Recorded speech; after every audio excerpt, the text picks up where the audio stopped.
Bentrovati al meteo. Si mantiene buono il tempo sul nostro territorio. Quella di mercoledì 11 settembre sarà una giornata caratterizzata dal sole. La situazione nel dettaglio.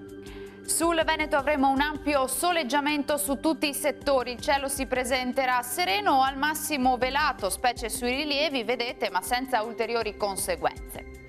Temperature minime tra 10 e 18 gradi, massime comprese invece tra i 24 e i 26 gradi circa. Situazione sostanzialmente identica sul Friuli Venezia Giulia, con tanto sole su tutte le province. Il cielo, vedete, sarà sereno e sgombro da nubi ovunque. Non sono attese piogge particolarmente degne di nota. Temperature minime tra i 12 e i 19 gradi, le massime invece si attesteranno intorno ai 26 gradi circa. Ci spostiamo infine sul Trentino Alto Adige, dove sarà soleggiato, qualche addensamento solamente sui settori di confine, ma senza precipitazioni. Temperature minime tra 11 e 12 gradi, massime sui 28 gradi circa. Bene, dal meteo di Antenna 3 per ora è tutto, vi do appuntamento al prossimo aggiornamento, arrivederci.